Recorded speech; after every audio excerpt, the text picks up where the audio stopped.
11살 소녀가 엄마의 청소아트 뒤에 몸을 숨겼다. 그때 한 재벌 회장이 독일어 서류를 탁자에 내려쳤다. 이걸 번역하면 내 하루치 월급을 주지. 삽큐 500만 원. 그가 비아냥거렸다. 방은 웃음소리로 가득 찼다. 이 남자들에게는 그저 농담이었다. 청소부 은희는 카트 손잡이를 꽉 쥐고 서 있었다. 손마디가 하얗게 변했다. 그녀의 딸 아라는 귀에서 심장이 쿵쿵거리는 소리를 들었다.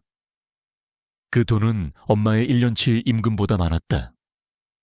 냉장고에 붙은 빨간색 퇴거, 통지서를 없애기에 충분한 금액이었다.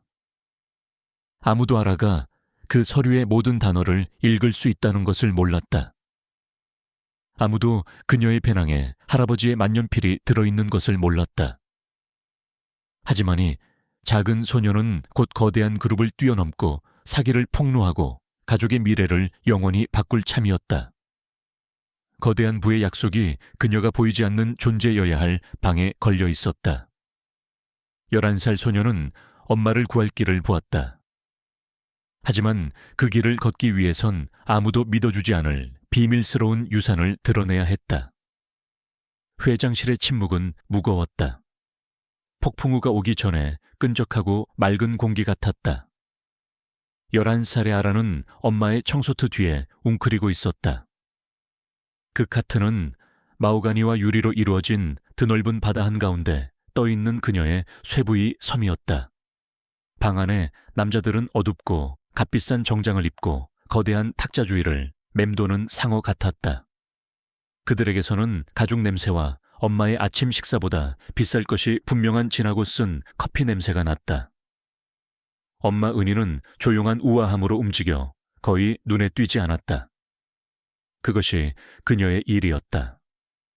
얼룩과 지문을 닦아내고 수백만 원짜리 아이디어가 담긴 구겨진 종이로 가득 찬 휴지통을 비웠다.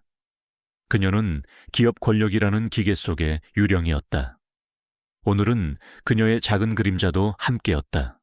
학교가 쉬는 날이었고 아이를 맡길 돈이 없었다. 그래서 아라는 생주처럼 조용히 있겠다는 약속을 하고 엄마를 따라왔다.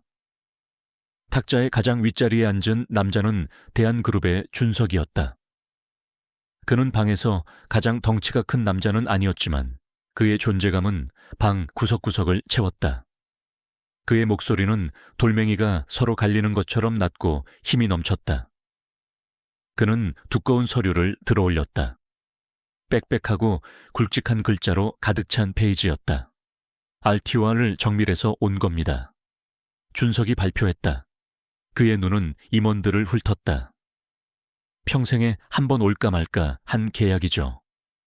새로운 하이드로셀 엔진에 대해 우리와 파트너 관계를 맺고 싶어 합니다. 긴장감이 방을 채웠다. 임원들은 앞으로 몸을 기울였다. 문제는 말이죠. 준석은 요란한 소리를 내며 서류를 탁자 위에 던졌다. 이게 독일어로 되어 있다는 겁니다. 오래된 기술, 독일어라서 번역기가 무용지물이에요. 말도 안 되는 소리만 늘어놓으니 그는 마감일의 무게가 가라앉도록 잠시 멈췄다. 그리고 그의 최고 임원들의 얼굴을 훑었다. 모두 비싼 교육을 받고 야망에 불타는 사람들이었다. 그때 준석의 입가에 잔인한 미소가 번졌다. 자, 재미있게 해봅시다. 그는 방을 둘러보았다. 그의 시선은 물리적인 무게를 가졌다. 이 제안서를 정확하게 번역할 수 있는 사람에게 내 하루치 월급을 주겠습니다. 그는 제안이 공중에 떠 있도록 내버려뒀다. 아라가 카트 뒤에서 살짝 고개를 내밀었다. 남자들은 서로를 보며 혼란스러운 표정을 지었다. 민노 상무가 긴장하며 웃었다. 그런데 하루치 월급이 얼마입니까? 준석의 미소가 넓어졌다. 4,500만 원입니다.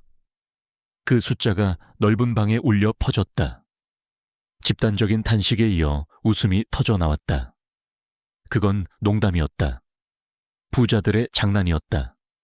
그 금액은 터무니없는 상상 속의 숫자였다. 이 남자들에게는 하루치 임금이었지만 은희와 알에게는 상상조차 할 수 없는 생명줄이었다.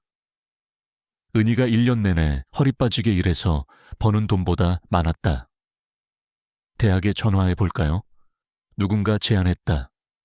시간 없어. 준석이 투명스럽게 말했다. 이건 기밀이야.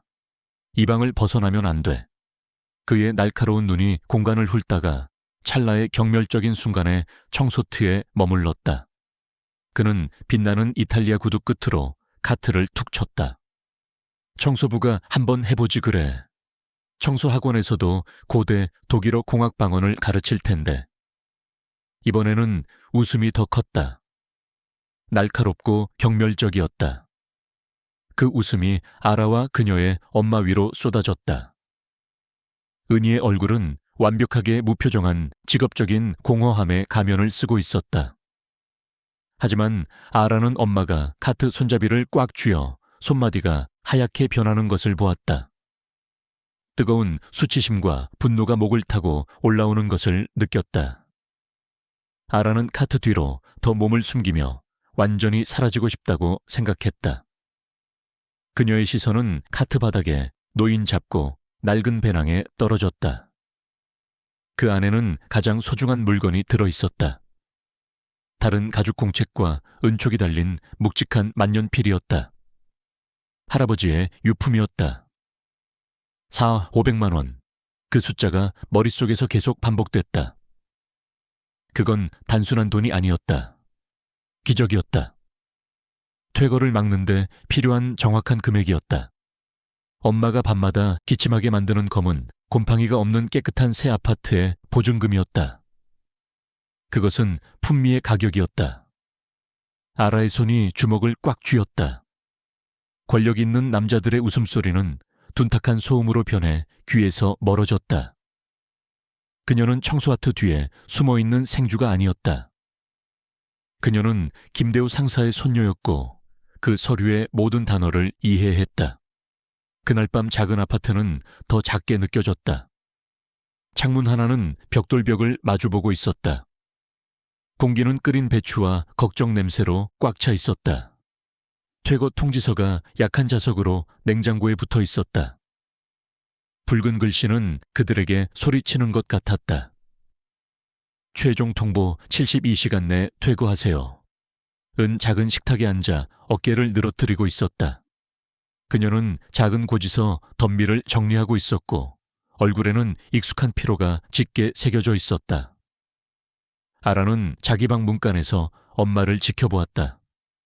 엄마는 너무 지쳐 보였다. 너무 연약해 보였다. 엄마는 자신을 비웃는 남자들의 뒤치다꺼리를 하기 위해 새벽부터 해질 여기까지 일했다. 그럼에도 불평하는 법이 없었다. 늘 부드러운 미소와 아라의 이마에서 머리카락을 쓸어 넘겨주는 다정한 손길이 있었다. 엄마 아라가 조용히 말했다.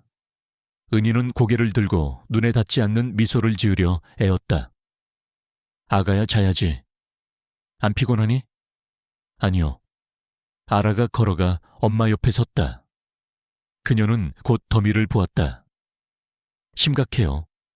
은희는 한숨을 쉬며 어깨를 더 늘어뜨렸다. 괜찮을 거야 얘야. 우린 늘 괜찮았잖아. 하지만 그녀의 목소리는 너무 팽팽하게 늘어난 실처럼 가늘었다. 아라는 진실을 알고 있었다. 엄마가 집주인에게 전화하며 애원하는 목소리를 들었다. 엄마가 배고프지 않다며 저녁을 거르고 아라의 점심을 챙겨주는 것을 보았다. 그들의 세상의 무게가 엄마의 지친 어깨에 온전히 얹혀 있었다. 아라는 자기 방으로 돌아갔다. 작은 침대 하나가 있는 옷장만 한 방이었다. 침대 옆 탁자 위에는 가죽 공책과 은색 만년필이 놓여 있었다. 그녀는 그것들을 집어들었다. 가죽은 수십 년간 사용되어 부드러웠다. 만년필은 손에 차갑고 단단하게 느껴졌다. 그것은 독일 디자인의 고전 라미 2000이었다. 할아버지 김대우가 평생 사용한 유일한 펜이라고 말씀하셨다. 김대우 상사는 한국전쟁 직후 육군 정보부대에서 암호 해독관으로 복무했다.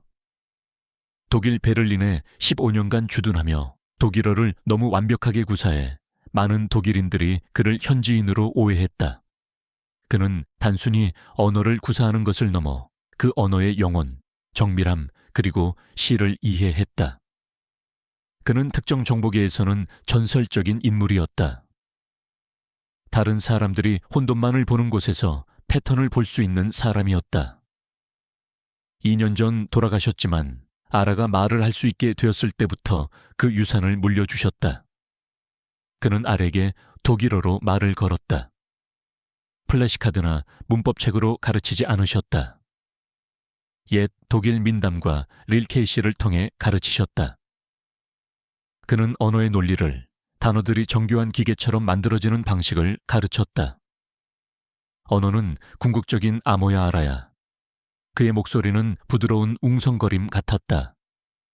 모든 단어에는 역사가 있고 모든 문장에는 구조가 있어. 그 암호를 이해하면 세상을 이해할 수 있지. 그는 공책에 자신의 생각, 복잡한 기술, 매뉴얼의 번역본, 그리고 영어와 독일어로 쓴 그의 우아한 필체를 채워 넣었다. 지난 2년 동안 아라는 그 공책과 많은 시간을 보냈다. 그것은 그녀와 할아버지를 이어주는 연결이었다. 그녀의 비밀스러운 세상이었다. 그녀는 할아버지가 쓴 무선공학과 암호학에 대한 복잡한 메모를 읽을 수 있었다. 그가 그린 기술 도회를 이해했다. 그것은 그들이 공유하는 언어였다. 총명한 늙은 군인과 그의 조용한 손녀 사이의 비밀 암호였다. 아라는 지금 그 공책을 펼쳤다.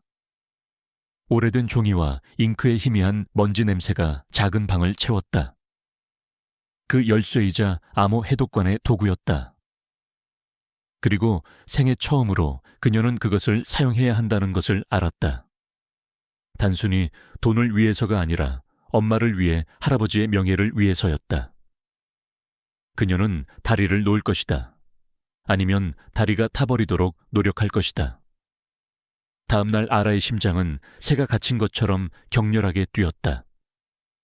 그녀는 평소보다 더 무겁게 느껴지는 배낭을 메고 엄마를 따라대한 그룹타워로 향했다. 그녀의 계획은 단순했다. 그래서 더 무서웠다. 그것은 거인을 향해 던진 작은 돌멩이였다. 엄마 은희는 평소처럼 회장실 층을 청소했다. 임원들은 대부분 늦은 회의 중이어서 사무실은 텅 비어 있었다. 아라는 작은 휴게실에서 책을 읽으며 얌전하게 있었다. 하지만 그녀는 책을 읽는 것이 아니었다. 듣고 있었다. 기다리고 있었다. 마침내 근무 시간이 끝나갈 무렵은 회장실을 청소해야 했다. 방은 비어 있었다. 불빛은 어두웠고 긴 그림자를 드리웠다. 독일어 제안서는 여전히 탁자 위에 놓여 있었다. 그 주변에는 송울씨 메모와 짜증난 낙서로 뒤덮인 몇몇 페이지가 흩어져 있었다. 금방 끝낼게, 아가야. 은희가 속삭이며 쓰레기를 모으기 시작했다. 엄마, 잠깐만 창밖 구경해도 돼요? 아라가 작은 목소리로 물었다. 은희는 망설이다. 고개를 끄덕였다. 알았어. 하지만 탁자 위에 있는 건 아무것도 만지면 안 돼. 아주 중요한 거야. 네. 안 만질게요. 아라는 약속했다. 엄마가 방의 먼 쪽으로 가자 아라는 거대한 마우간이 탁자로 다가갔다. 그녀의 다리가 떨렸다. 서류가 바로 눈앞에 있었다. 표지를 볼 수 있었다. 할아버지가 읽는 법을 가르쳐 주신 프락투어 글꼴이를 알아보았다. 임원들의 메모는 엉망이었다. 그들은 온라인 번역기를 사용했고 결과는 우스꽝스러웠다. 고정밀 허용오차를 고도의 칭찬 허용으로 번역했다. 동적 유체 냉각을 활기찬 액체 예의로 착각했다. 그들은 완전히 길을 잃었다. 그녀의 손이 떨렸다. 배낭에 손을 넣어 작은 메모지와 단순한 연필을 꺼냈다. 할아버지의 펜을 쓸 순 없었다. 너무 소중하고 너무 잘 알려져 있었다. 그녀는 세 번째 페이지에서 가장 중요한 부분을 발견했다. 엔진 코어에 사용되는 독점적인 합금을 설명하는 부분이었다. 번역 소프트웨어는 이를 의미 없는 단어들의 뒤죽박죽으로 만들었다. 그것이 무엇을 의미하는지 정확히 알았다. 할아버지는 비슷한 금속 공학 특허를 다루었다. 그녀는 작은 메모지에 가장 중요한 단락에 명확하고 간결한 번역을 빠르게 썼다. 그녀는 단어만 번역한 것이 아니라 그 의도, 공학적 맥락까지 번역했다. 3절 이항은 극 좋은 템퍼링을 통해 경화된 코발트 텅스텐 카바이드 복합재에 대해 언급합니다. 핵심 문구는 변치 않는 울타리 구조가 아니라 높은 열 응력해서 미세 균열을 방지하는 안정적인 분자 격자를 의미합니다. 그녀는 메모지에서 작은 종이 한 장을 찢었다. 심장이 쿵쿵거렸다. 그녀는 여전히 등을 돌리고 있는 엄마를 곁눈질로 보았다. 떨리는 손으로 알라는 그 종이를 주서류 표지 아래에 살짝 끼워 넣었다. 그것은 무지라는 바다에 던져진 병속의 메시지였다. 그녀는 서명하지 않았다. 어떤 흔적도 남기지 않았다. 크고 자신감 넘치는 오류로 가득 찬 방에 속삭인 익명의 진실이었다. 엄마가 청소를 마쳤을 때 그녀는 재빨리 창문으로 돌아왔다. 이제 갈 준비 됐니? 은희가 부드럽게 물었다. 아라는 고개를 끄덕였지만 말을 할 수 없었다. 공포와 흥분이 기묘하게 뒤섞인 감정을 느꼈다. 돌멩이는 던져졌다. 이제 남은 것은 거인이 알아챌지 지켜보는 것뿐이었다. 다음 날 아침 아라는 너무 긴장해서 토스트 한 조각도 제대로 먹을 수 없었다. 그녀는 수십 가지의 끔찍한 시나리오를 상상했다. 경비원이 메모를 발견하고 버리는 것, 혹은 준석 회장이 누군가 자신의 귀한 서류를 만졌다는 것을 깨닫고 엄마를 해고하는 것. 하지만 실제로 일어난 일은 그녀가 예상치 못한 것이었다. 휴게실의 청취소에서 그녀는 복도 아래에서 들려오는 시끄러운 목소리를 들었다. 준석의 힘 있는 바리톤 목소리였다. 하지만 화난 목소리가 아니었다. 흥미롭다는 투였다. 누가 이걸 썼어? 그가 요구하는 소리가 들렸다. 아라의 피가 차갑게 식었다. 그녀는 문으로 몰래 다가가 작은 창문으로 훔쳐보았다. 임원팀이 회장실 박복도에 모여 있었다. 준석은 아라의 작은 메모지를 들고 있었다. 민노 상무의 얼굴은 창백했다. 모르겠습니다. 그냥 거기 있었는데요. 안정적인 분자 격자. 준석은 메모를 읽었다. 얼굴에 이해의 빛이 떠올랐다. 말이 되네. 그래서 성능 사양이 그렇게 높았던 거였어. 그는 팀을 바라보았다. 그의 눈이 새로운 불꽃으로 타올랐다. 이건 단순한 번역이 아니야.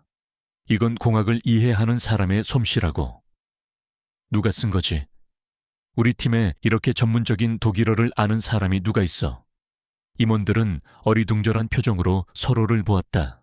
아무도 입을 열지 않았다. 그때 민노 상무가 아라의 숨을 먹게 하는 행동을 했다. 그가 헛기침을 하고 앞으로 나섰다. 그의 눈에 이상하고 계산적인 빛이 스쳤다.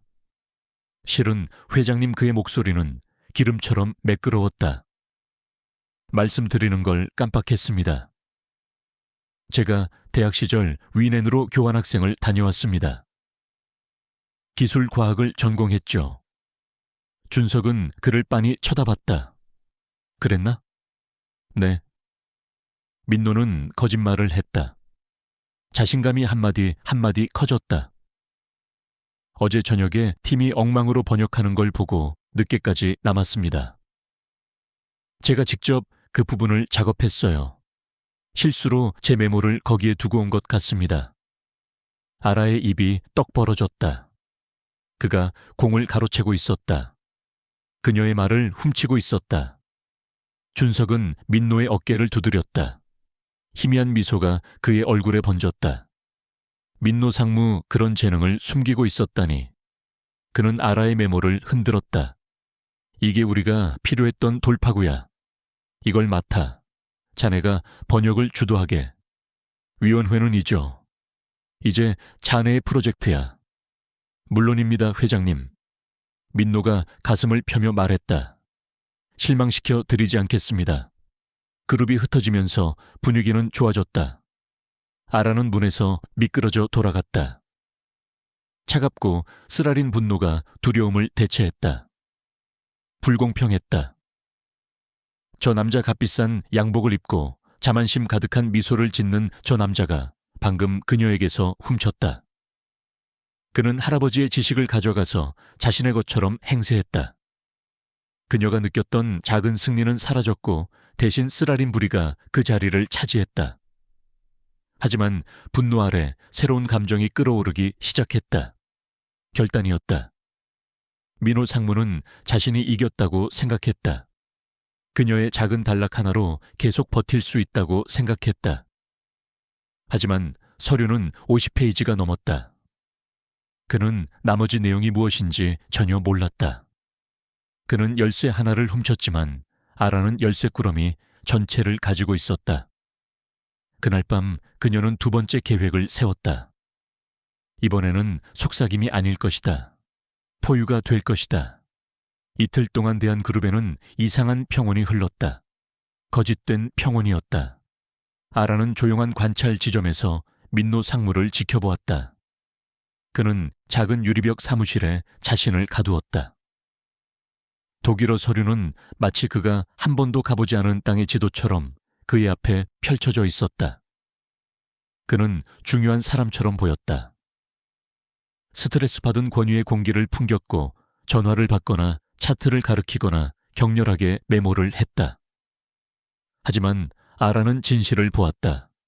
그는 침묵 속에 익사하고 있는 사람이었다. 그녀는 그가 온라인 번역기에 문구를 입력하고 뒤죽박죽된 결과에 혼란스러워하며 눈살을 찌푸리는 것을 보았다. 그녀는 그가 독일어 영어 사전을 뒤적이는 것을 보았고 그가 책을 펼칠 때 사전을 펴는 소리가 났다는 것을 알았다. 그는 사기꾼이었다. 연기를 하고 있었다. 그리고 막은 곧 오를 참이었다. 준석 회장은 참을 사람이었다. RT 정밀의 마감일은 금요일이었다. 이제 수요일이었다. 압박이 커지고 있었다. 아라가 휴지통을 비우며 들은 임원들의 발걸음은 급했고 대화는 긴장감에 쌓여 있었다. 4조 100만 원은 그 어느 때보다 멀게 느껴졌다. 냉장고에 붙은 퇴거 통지서는 더 가깝게 느껴졌다. 이제 24시간도 채 남지 않았다. 엄마는 조용하고 가슴 아픈 패배를 인정하며 몇 개의 박스를 싸기 시작했다. 사진 할머니가 빠진 첫잔 아라가 아끼는 책들을 상자에 넣었다. 상자에 담긴 물건 하나하나가 무덤에 흐식 붙는 것 같았다. 아라는 익명의 메모를 또 남겨서는 안 된다는 것을 알았다. 민호 상무가 다시 훔칠 것이다. 그녀는 그를 폭로하고 준석에게 진짜 번역가 누구인지 말 한마디 없이 보여줄 방법이 필요했다. 그녀의 머릿속에 떠오른 계획은 첫 번째보다 훨씬 더 대담했다. 그것은 민노 상무가 거부할 수 없는 한 가지 쉬운 해결책의 모습으로 더 설득력 있게 만들기 위해 그녀는 인상적으로 보이지만 재앙적인 결과를 초래할 틀린 수학 공식을 포함시켰다. 그녀는 또한 두 번째, 더 미묘한 오류를 추가했다. 재연서는 특정 독일 산업 표준 DDN 825로 86을 언급했다. 이는 제조 공정에 대한 분류였다. 아라의 메모는 그것을 사무용 가구 인체공학 표준인 DI-페으로 친절하게 바꿔놓았다. 그것은 아주 작고 거의 눈에 띄지 않는 실수였지만 어떤 독일인 엔지니어라도 즉시 알아차릴 수 있는 것이었다. 그것은 아마추어리즘의 흔적이었다. 그녀는 메모를 접고 이렇게 썼다. 민노 상무님 번역부 파일에서 이걸 찾았습니다. 도움이 되실 것 같아 드립니다. 외부의 친구 올림. 그녀는 그가 놓치지 않도록 그의 의자 위에 그것을 살짝 올려놓았다. 그리고 그녀는 심장이 쿵쿵거리는 소리를 들으며 엄마의 청소하트 뒤로 돌아갔다. 그녀는 덫을 놓았다. 이제 쥐가 치즈를 물기를 기다려야 했다. 그날 남은 시간은 고통스러웠다. 발소리가 들릴 때마다 움찔했다. 전화가 울릴 때마다 부안 요원의 전화일까? 걱정했다. 엄마는 그녀의 창백해진 얼굴을 알아차렸다. 괜찮니? 아가야? 은희가 아라의 이미 차가운 손을 얹으며 물었다. 혹시 아프니? 괜찮아요, 엄마. 아라는 미소 지으려 애쓰며 중얼거렸다. 하지만 거짓말이 입안에서 무겁게 느껴졌다. 그녀는 모든 것을 걸고 있었다. 엄마의 직장, 그들의 집, 그들의 미래를 오만하고 어리석은 한 남자가 그녀의 예상대로 행동할 것이라는 도박에 걸고 있었다. 다음 날 아침 목요일은 운명의 날이었다. 퇴근은 오후 5시로 예정되어 있었고 RT 제안서는 그날 중으로 회신되어야 했다. 타워의 공기는 긴장감으로 꽉 차 있었다. 아라는 민노 상무가 복도를 활보하는 것을 보았다. 그는 함정이 설치된 아라의 메모를 들고 있었다. 그의 얼굴에는 우쭐하고 자신감 넘치는 표정이 가득했다. 그는 미끼를 물었다. 그는 전날 밤 그녀의 잘못된 번역을 공식 회신에 포함시켰다. 오전 10시 준석 회장은 회장실에서 긴급회의를 소집했다. 아라와 그녀의 엄마는 옆 사무실을 청소하고 있었다. 문은 편의상 열려 있었다. 그들은 눈에 보이지 않는 존재로 남아야 했고 오늘 아라는 그 보이지 않음을 방패로 삼았다. 조아미노 준석의 목소리가 회장실에서 크게 울렸다. 설명해봐. 뭘 알아냈지? 아라는 숨을 죽였다. 꽤 어려운 문제였습니다. 회장님, 하지만 해냈다고 생각합니다. 민노가 가식적인 자신감에 넘치는 목소리로 말을 시작했다. 이 엔진의 진짜 핵심은 연료 전지 자체가 아닙니다. 냉각 시스템이죠. 그들은 혁신적인 공회전 방지 프로토콜을 사용하고 있습니다. 아라는 다른 임원들이 서류를 따라 넘기는 바스락 소리를 들을 수 있었다. 냉각수 유량에 초점을 맞추는 대신에 민노는 그녀의 가짜 메모를 거의 그대로 인용하며 말을 이었다. 시스템이 건조해지면 자동으로 멈추도록 설계했습니다. 그 한계는이 공식을 이용해 계산됩니다. 그는 터무니없는 방정식을 읽어 내려갔다. 아라는 눈을 감았다. 일이 벌어지고 있었다. 잠시에 침묵이 흘렀다. 그 침묵은 아라가 이전에 눈치채지 못했던 한 남자에게 깨졌다. 그는 친절한 눈과 조용한 태도를 가진 나이든 신사였다. 그는 최종 계약을 감독하기 위해 그날 아침 비행기로 온 독일 회사리의 수석 엔지니어 클라우스 리터였다. 그는 지금까지 조용히 있었다. 그가 부드럽게 헛기침을 했다. 그가 입을 열자 완벽한 영어였지만 약간의 독일식 억양이 섞여 있었다. 민노 씨, 그는 정중하지만 단호한 목소리로 말했다. 유감스럽게도 그것은 틀린 내용입니다. 방 안의 분위기는 순식간에 바뀌었다. 온도가 50도는 떨어진 것 같았다. 민노 상무는 불안하게 웃었다. 죄송하지만 저는 문서가 그렇게 쓰여 있다고 확신합니다. 문서는 리터 씨가 손가락으로 페이지를 톡톡 두드리며 말했다. 유량에 대해 언급하고 있습니다. 그것은 전체 설계에서 가장 중요한 매개 변수입니다. 당신의 공식은 엔진이 가동된 지 3분 이내에 과열되고 멈추게 만들 겁니다. 그는 말을 멈추고 그 단어들이 스며들도록 내버려뒀다. 재앙적일 겁니다. 민노의 얼굴은 하얗게 질렸다. 아라는 그의 숨은 곳에서 그를 볼 수 있었다. 그의 뺨에서 모든 핏기가 사라졌다. 그리고 한 가지 더 작은 점이 있습니다. 리터 씨는 여전히 침착하고 절제된 목소리로 말을 이었다. 당신은 DI-88식을 언급했습니다. 이것은 사무용 의자의 등받이 지지대 표준입니다.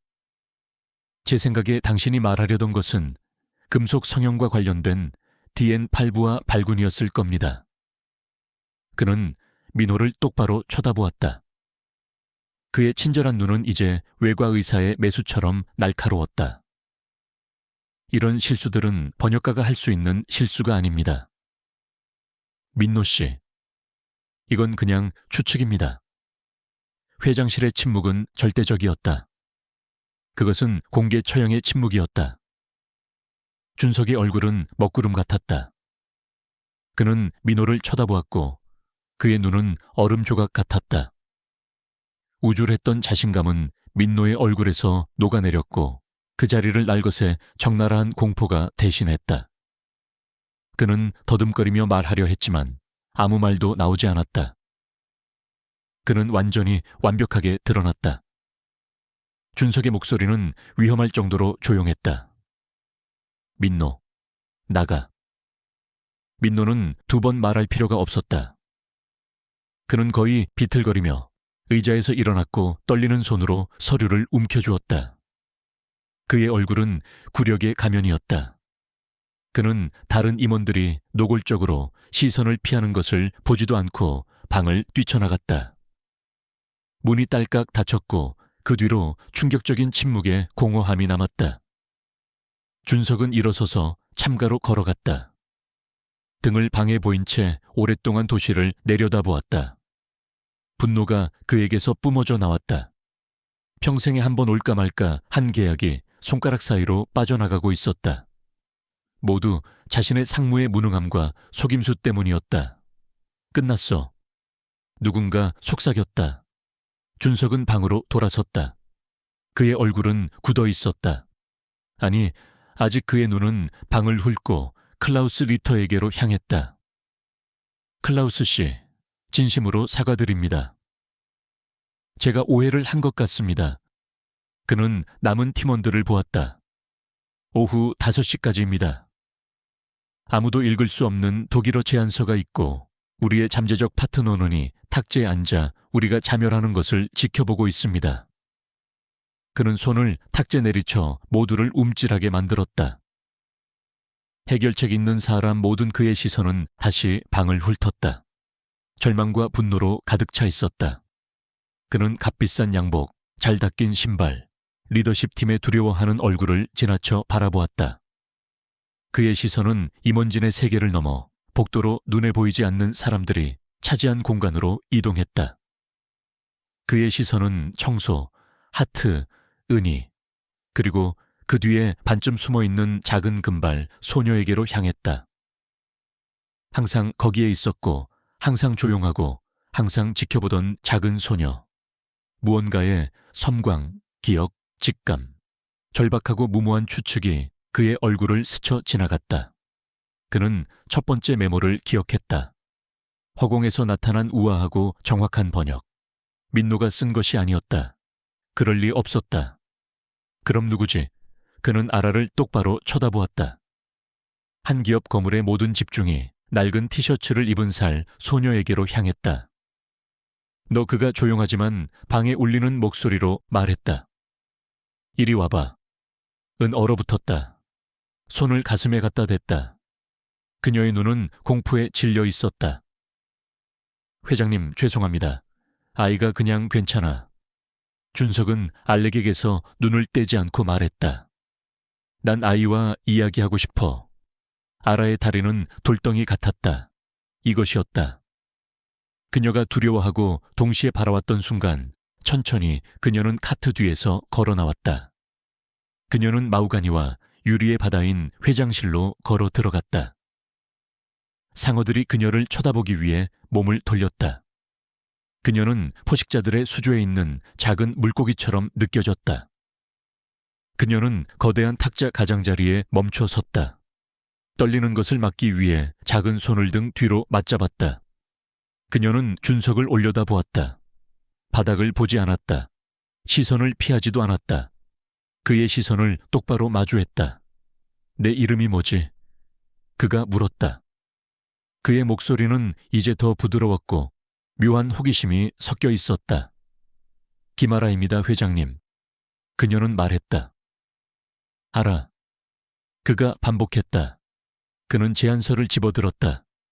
이 서류를 본 적 있나? 엄마 은희는 작게 숨을 들이켰다.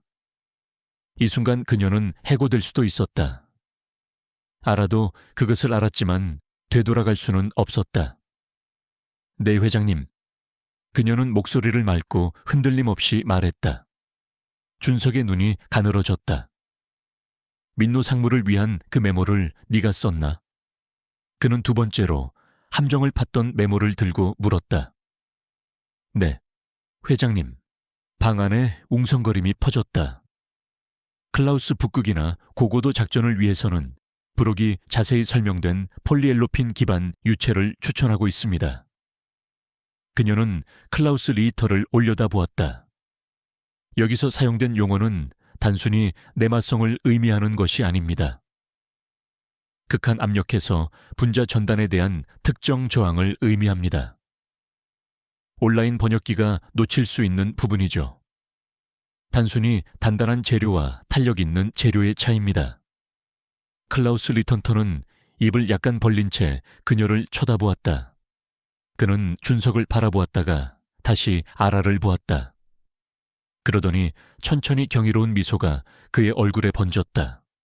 그는 빠른 기술 독일어로 말하기 시작했다. 공명과 블레이드 팁 난류에 대한 복잡한 질문을 쏟아냈다. 아라는 망설이지 않고 유창한 독일어로 대답했다. 단어들은 그녀에게서 자연스럽게 흘러나왔다. 공학 용어와 미묘한 문법이 완벽하고 논리적인 흐름을 이루었다. 그녀는 암기한 대사를 읊는 아이가 아니었다. 그녀는 세계적인 엔지니어와 기술적인 논점을 토론하고 있었다. 다른 임원들은 멍하니 침묵 속에 앉아 있었다. 그들은 유니콘이 걸작을 그리는 것을 보고 있었다. 엄마 은희는 문틀에 기대어 눈물을 흘리고 있었다. 그녀는 자신의 딸, 조용한 작은 딸이 도시에서 가장 힘 있는 남자들로 가득 찬 방을 지휘하는 것을 보고 있었다. 아라는 더 이상 그냥 아라가 아니었다. 그녀는 하나의 힘이었고 유산이었다. 몇 분 후 클라우스 리히터는 여전히 미소 지으며 손을 들었다. 그는 다시 영어로 말을 전환했다. 준석 씨, 그는 경외감에 찬 목소리로 말했다. 이건 정말 놀랍습니다. 이 아이는 단순히 번역하는 게 아닙니다. 이해하고 있습니다. 근본 원리에 대한 이해력이 제 주니어 엔지니어들보다 낮습니다. 그는 아라를 깊은 존경심으로 바라보았다. 아가씨, 이걸 어디서 배웠습니까? 아라의 시선이 잠시 엄마에게로 향했다가 다시 리히터 씨에게로 돌아갔다. 할아버지가 가르쳐 주셨어요. 그녀는 간단히 말했다. 그분은 아무 해독관이셨습니다. 김대우 상사여 방 안에 인정의 파장이 퍼졌다. 김대우라는 이름은 특정 정보기에서 알려져 있었다. 하지만 아무도 그 조용한 청소부와 그 유산을 연결하지 못했다. 그들은 전쟁 영웅의 딸이 아닌 청소부를 보았고 그의 총명한 후계자가 아닌 아이를 보았던 것이다. 준석의 표정은 읽을 수 없었다. 그는 자신의 부사장에 의해 한 방 먹었고 그의 회사는 청소부의 딸에 의해 구해졌다. 그는 천천히 탁자 주위를 걸어 아라의 바로 앞에 섰다. 그는 키가 큰 남자였고 그녀 위로 우뚝 솟아 있었다. 끔찍한 순간 아라는 그가 화를 냈다고 생각했다. 그는 그녀를 내려다보며 얼굴을 살폈다. 그러더니 아무도 예상치 못한 행동을 했다. 그는 미소 지었다. 전에 잔인하고 비웃는 미소가 아니었다. 진심 어린 지치고 깊이 감동받은 미소였다. 김대우 상사라 당연한 것이었군. 그는 조용히 다른 사람들에게라기보다는 자기 자신에게 말했다. 그는 CFO인 박 이사를 돌아보았다. 박 이사, 송금 준비하세요. 박 이사가 눈을 깜빡였다. 회장님, 내 하루치 월급. 준석의 목소리는 권위로 가득 차 있었다. 4, 500만 원. 은희 씨에게 송금하세요. 그는 은희를 보았다. 김은희 회장님. 그녀가 떨리는 목소리로 속삭였다. 김은희 씨에게 즉시 송금하세요. 준석이 명령했다. 그는 다시 아라를 보며 말했다. 보너스로는 그 2배를 주지. 박 이사의 입이 떡 벌어졌다. 9천만 원. 인생을 바꿀 금액이 순식간에 결정되었다. 알아? 준석이 이제 부드러운 목소리로 말했다. 자네를 컨설턴트로 고용하고 싶네. 계약은 자네 어머니가 법적 보호자로서 맡으시고이 서류 전체를 내일 아침까지 번역하고 기술 보고서를 준비해 줘야겠어. 그는 잠시 멈췄다. 할 수 있겠나? 아라는 엄마를 보았다. 은희는 천천히 고개를 끄덕였다. 그녀의 눈은 자부심과 안도의 눈물로 빛나고 있었다. 퇴거 통지서 밀린 고지서 끊이지 않던 걱정들이 모두 나쁜 꿈처럼 사라지고 있었다. 아라는 조금 더 허리를 곧게 폈다. 네 회장님. 그녀는 새로 찾은 자신감의 참 목소리로 말했다. 할 수 있습니다. 그날 남은 시간은 흐릿했다. 아라와 엄마를 위한 사무실이 마련되었다. 컴퓨터, 음식, 필요한 모든 것이 갖춰졌다. 그들을 비웃었던 임원들은 이제 당혹감과 경외감이 뒤섞인 표정으로 그들을 돕기 위해 애었다. 은은 편안한 의자에 앉아 딸이 일하는 것을 지켜보며 무슨 일이 일어나고 있는지 서서히 깨달았다. 그녀는 아라가 똑똑하다는 것을 항상 알고 있었지만 그녀의 아버지가 딸에게 준 재능의 깊이를 깨닫지 못했다. 아라는 어린 나이에도 놀라운 집중력을 보여주며 일했다. 그녀가 말하면 비서가 받아 적었다. 그녀는 화이트보드에 도표를 그렸다. 준석의 최고 엔지니어들의 질문에 명확하고 간결하게 대답했다. 그녀는 타고난 리더였고 타고난 소통가였다. 그녀는 할아버지의 손녀였다. 해가 질 무렵고 통지서는 잊힌 유물이 되었다. 그들의 옛삶은 끝났다. 그들은 살아남은 것이 아니라 승리했다. 아라가 일하는 동안 할아버지의 묵직한 은색 만년필 남이 이천히 책상 옆에 놓여 있었다. 그녀는 그것을 사용하지 않았지만 그 존재는 그녀에게 힘을 주었다. 그것은 그녀가 지금 건너고 있는 다리를 건설한 사람에 대한 조용한 증언이었다. 늦은 밤 마지막 페이지의 번역 보고서가 인쇄되고 있을 때 준석이 사무실로 들어왔다. 그는 지쳐 보였지만 활력이 넘쳤다. 그는 따뜻한 핫초코 2잔을 들고 있었다. 그는 알에게 한 잔을 건넸다. 오늘 우리 회사를 살렸네. 그가 그녀의 맞은편에 앉으며 말했다. 돈은 주셨잖아요. 아라가 간단히 말했다. 돈은 쉬운 거야. 준석은 컵을 들여다보며 대답했다. 신뢰는 어렵지. 나는 학벌 좋고 값비싼 양복을 입은 엉뚱한 사람을 믿었어. 자네나 자네 어머니는 보이지도 않았지. 그게 내 실수였어. 모든 것을 잃을 뻔한 실수였지. 그는 몸을 앞으로 기울였다. 이건희 한 번의 계약 이상의 문제야. 나는 우리 회사에 새로운 자리를 만들고 있어.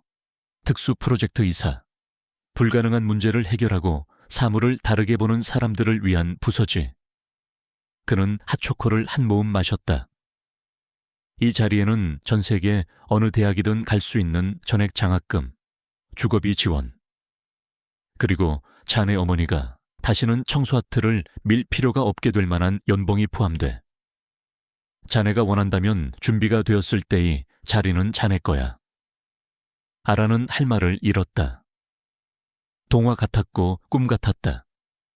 그녀는 잠시 후 순수하고 꿈이 없는 기쁨으로 빛나는 얼굴로 자신을 지켜보는 엄마를 보았다. 아라는 재벌 회장에게 몸을 돌렸다. 왜요? 그녀가 물었다. 왜 이렇게까지 해주시는 거예요? 준석은 의자에 기대어 반짝이는 도시 불빛을 내다보았다. 우리 할아버지가 수의였거든. 그는 조용히 말했다. 그분은 내가 아는 사람 중에 가장 똑똑한 분이었어. 뭐든지 고치고 뭐든지 만들고 뭐든지 이해했지. 하지만 아무도 그분에게 기회를 주지 않았어. 손에 굳은 살이 박여 있고 파란 작업복을 입었으니까. 나는 그분이 가르쳐준 교훈으로이 회사를 세웠어. 그런데 중간에 가장 중요한 것을 잊고 말았지. 그는 다시 아라를 보았다. 그의 눈에는 오랫동안 지켜온 교훈의 무게가 담겨 있었다. 재능은 직책을 따지지 않아 그가 말했다. 그리고 천재성은 어디에서나 발견될 수 있지. 오늘 네가 그걸 다시 떠올리게 해줬어. 반전은 작은 소녀가 복잡한 서류를 번역할 수 있다는 것이 아니었다. 반조는 재벌, 상어, 먹이 사슬의 맨 위에 있는 그 남자의 마음이 여전히 보고 배우도록 가르쳐질 수 있다는 것이었다. 몇 년 후 아라는 대양그룹 회장실로 걸어 들어갔다. 그림자가 아니라 그룹의 최연소 이사로서였다. 그녀는 더 이상 어린 소녀가 아니었다. 18살의 나이에 카이스트를 조기 졸업한 자신감 있는 젊은 여성이었다. 그녀의 어머니 은희도 함께였다. 청소부가 아닌 귀빈으로서 딸이 직접 개발한 새로운 하이드로셀 엔진 디자인을 발표하는 것을 지켜보러 온 것이다. 낡은 마우간이 탁자는 여전히 거기에 있었지만 그 주위의 사람들은 달랐다. 이제는 더 회색빛이 돌고 친절해진 준석이 탁자 맨 윗자리에 자랑스럽게 앉아 미소 지었다. 회사의 문화가 바뀌었다. 그들은 이제 서비스 직원 자녀들을 위한 장학금 프로그램을 운영했다.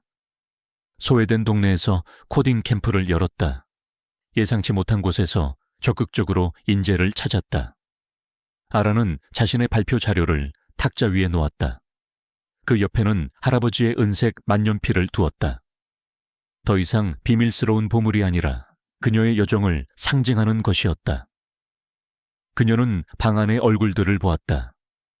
그녀를 보고 존경하고 그녀의 말에 귀 기울이는 사람들의 얼굴이었다. 그녀는 몇 년 전 그날의 침묵, 웃음, 수치심을 떠올렸다. 다른 인생처럼 느껴졌다. 할아버지는 말이 다리를 만든다고 가르쳤지만 그녀는 때로 벽을 먼저 허물어야 한다는 것. 현실적이고 현실에 발을 딛고 있는 학교와 작은 공원이 가까운 안전하고 깨끗한 건물에 소박한 투룸 아파트를 구했다. 아라의 삶에서 처음으로 그녀는 개조된 옷장보다 넓은 자신의 방을 갖게 되었다. 아침 햇살이 들어오는 큰 창문이 있는 방이었다. 이사하던 날 가구가 많지 않아 거실 바닥에 앉아 피크닉을 했다. 그들은 상자에 든 피자를 먹고 병에 든 사이다를 마시며 배가 아플 때까지 웃었다. 오랫동안 그들의 세 번째 동거인이었던 가난의 망령 끊임없는 고뇌는 사라졌다. 그 빈자리는 평화로 채워졌다. 대한그룹의 컨설팅은 영구적인 계약이 되었다. 준석은 약속을 지켰다. 아라를 위한 신탁이 설립되었고 변호사와 재정고문팀이 그녀의 교육과 미래를 보장했다. 은의 새로운 직책인 김은희 프로젝트 총괄이사는 딸보다 그녀에게 훨씬 더 큰 도전이었다. 첫 출근날 그녀는 자신의 이름이 문에 붙은 사무실로 걸어 들어갔다. 도시가 내려다 보이는 아름다운 사무실이었다. 첫 1시간 동안 그녀는 그냥 서서 매끄러운 책상 표면을 만지고 방문객 의자에 푹신한 전을 쓸어보았다. 그것은 그녀가 감당할 수 없는 역할의 의상처럼 느껴졌다. 일주일 후 그녀는 새로운 장학금 제도의 첫 번째 후보자인 17살의 소년 러를 인터뷰할 예정이었다. 그는 회사 창고 관리인의 아들이었다. 그녀 앞에는 시너지와 패러다임 같은 단어로 가득 찬 회사에서 승인한 질문지 목록이 놓여 있었다. 그녀는 자신이 사기꾼처럼 느껴졌다. 러는 키 크고 어색한 소년이었다. 손에는 굳은 살이 박여 있었고 청바지에는 페인트 자국이 묻어 있었다. 그는 긴장한 채 포트폴리오를 가슴에 꽉 쥐고 있었다. 그의 겁에 질린 얼굴을 보며 자신을 보았다. 그녀는 이와 같은 방이 자신 같은 사람들을 위한 것이 아니라고 믿었던 지난 세월을 보았다. 그녀는 공식 질문지를 옆으로 밀어 놓았다. 러야 그녀가 악몽 후에 아라를 위로할 때 사용했던 목소리로 부드럽게 말했다. 내 이름은 은이야. 20년 동안 나는 이와 같은 방들을 청소했어. 그러니 우리 모두의 모든 것을 잊어버리자. 그녀는 화려한 사무실을 손짓했다. 네가 사랑하는 일이 무엇인지 말해줘. 소년의 어깨가 이완되었다. 그는 망설이며 포트폴리오를 열었다. 그 안에는 가구에 대한 숨막히는 디자인들이 가득했다. 각 작품은 우아하고 기능적이며 아름다웠다. 그것들은 모두 버려진 종이와 포장 전표 뒷면에 스케치되어 있었다.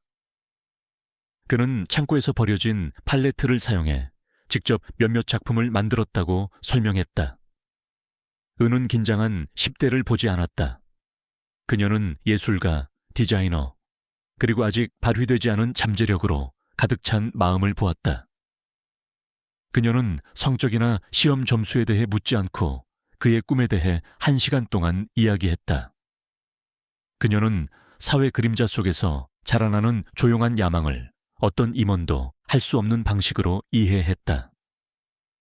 러는 첫 번째 김은희 장학금 수혜자가 되었다. 그는 산업 디자인을 공부했고 몇 년 후 한국에서 가장 유명한 가구 디자이너 중 한 명이 되었다. 은에게 장학금만을 준 것이 아니었다. 그녀는 그에게 자신을 믿을 수 있는 허락을 주었다. 그녀는 기계 속의 유령이 아니라 그 심장으로서 자신의 소명을 찾았다. 아라의 새로운 삶에도 나름의 도전이 있었다. 그녀는 여전히 어린아이였고 비록 똑똑했지만 어린아이였다. 준석은 그녀가 개인 교습을 받도록 그리고 고급 커리큘럼을 빠르게 이수하도록 조치했다. 하지만 이것은 그녀를 다른 사람들과 분리시켰다. 18살 때 그녀는 평범한 학생처럼 느끼고 싶어 근처 대학에서 고급 미적분 여름 강의를 들었다. 다른 학생들은 모두 나이가 많았고 그녀를 쳐다보며 속삭였다. 그녀가 스터디 그룹에 끼려고 했을 때 오만한 한 젊은 남자가 비웃었다. 네가 뭘 기여할 수 있는데 조랑말이나 그리겠지. 아라는 조용히 그룹 전체가 1시간 동안 막혀 있던 문제를 칠판에 풀고 가방을 싸서 떠났다. 고립감은 그녀의 재능에 대한 무거운 대가였다. 그녀의 가장 진정한 친구들은 가장 예상치 못한 사람들이었다. 독일인 엔지니어 클라우스 리히터는 할아버지 같은 존재가 되어 그녀의 지성을 기뻐했다. 준석도 나섰다. 그는 그녀의 외로움을 알아차렸다. 아마도 자신만의 성공을 향한 고독하고 강박적인 길을 그녀에게서 보았을 것이다. 어느 날 오후 그는 그녀를 회사 소유의 낡고 잊힌 창고로 데려갔다. 그 안에는 실패한 발명품들의 시제품들이 있었다. 그들의 시대보다 앞선 아이디어들의 기념비였다. 그는 1970년대에 만들어진 이상하고 촌스러운 장치를 그녀에게 보여주었다. 우리 할아버지가 만드신 거야. 준석이 먼지 쌓인 금속에 손을 대며 말했다. 공기 중에 수분을 포집해서 깨끗한 식수로 바꾸는 장치지. 간몸으로 고통받는 농촌 지역을 위해 설계하셨어. 대출을 받으려고 큰 은행에 가져갔지. 은행가들은 그분을 비웃었어. 수의가 세상의 물 문제를 해결하겠다고.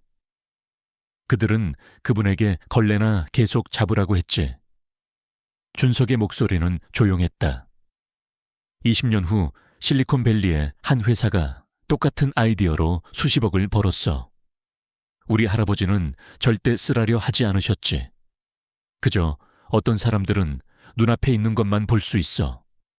그들 잘못이 아니야 하고 하셨어. 나는 그 은행가들이 틀렸다는 것을 증명하기 위해 회사를 세웠지만 나도 그들처럼 되었더군. 나는 양복, 직책, 이력서만 보았지. 손톱 밑에 기름때가 묻어있고 머릿속에 세상을 바꿀 아이디어가 있는 사람은 볼 줄 몰랐지. 바로 이 시기에 아라는 자신의 목적을 규정할 중요한 발견을 했다. 그녀는 할아버지의 공책을 공부하다가 1968년에 기록해서 이상한 패턴을 발견했다. 그것은 무선 주파수에 대한 메모처럼 보였지만 숫자들이 알려진 방송 표준과 일치하지 않았다. 그녀는 그것이 주파수가 아니라 암호라는 것을 깨달았다. 할아버지가 가르쳐준 암호 해독 기술을 사용해 일주일 동안 그것을 풀었다. 번역된 텍스트는 충격적이었다. 그것은 할아버지가 작은 지하 네트워크와 함께 일한 것에 대한 비밀 일기였다. 그는 동독 과학자들과 그들의 가족이 서독으로 탈출하는 것을 돕기 위해 기술을 사용해 여행 서류를 위조하고 새로운 신분증을 만들었다. 그는 검문소에서의 늦은 밤 접선, 일기 예보에 숨겨진 암호 메시지, 그리고 자신이 느꼈던 엄청난 위험과 심오한 도덕적 의무에 대해 썼다. 한 구절은 특히 감동적이었다. 그는 젊은 물리학자와 그의 가족을 돕는 것에 대해 묘사했다. 그 남자의 딸 아나라는 이름의 작은 소녀가 감사 표시로 손으로 깎은 작은 나무새를 그에게 주었다고 했다. 한 사람의 삶의 자유를 손에 주는 것은 어떤 무기보다 무거운 무게다. 할아버지는 썼다. 이 발견은 아라의 여정에 새로운 목적을 부여했다. 그녀의 재능은 엔진과 합금만을 위한 것이 아니었다. 그것은 사람들을 위한 다리를 놓는 것이었다. 김은희 프로젝트는 그녀의 진정한 열정이 되었다. 그녀는 세상의 다른 아라, 러, 그리고 아나들을 위해 싸우고 있었다. 그녀가 18살이 되던 날, 그녀는 공식적으로 특수 프로젝트 이사 직책을 수락했다. 그녀의 첫 공식적인 행동은 독일로 가서 새로운 합작 투자를 마무리하는 것이었다. 그것은 할아버지의 오래된 도회 중 하나에서 그녀가 개발한 개념인 고효율 접비용 정수 시스템을 기반으로 한 프로젝트였다. 대한그룹 회장실에 서서 자신의 비전을 발표할 준비를 하자 방은 다르게 느껴졌다. 마우간이 탁자는 같았지만 분위기는 변해 있었다. 두려움과 오만함은 협력의 정신으로 대체되었다. 그녀의 엄마는 맨 앞줄에 앉아 있었다. 조용한 관찰자가 아니라 팀의 자랑스럽고 필수적인 일원으로서였다. 준석은 더 이상 위협적인 군주가 아닌 자랑스러운 멘토로서 탁자맨 윗자리에 앉았다. 아라는 서류 가방을 열고 자신의 메모를 꺼냈다. 그 옆에는 낡은 가죽 공책과 은색 만년필을 두었다. 그것들은 그녀의 유산이었다.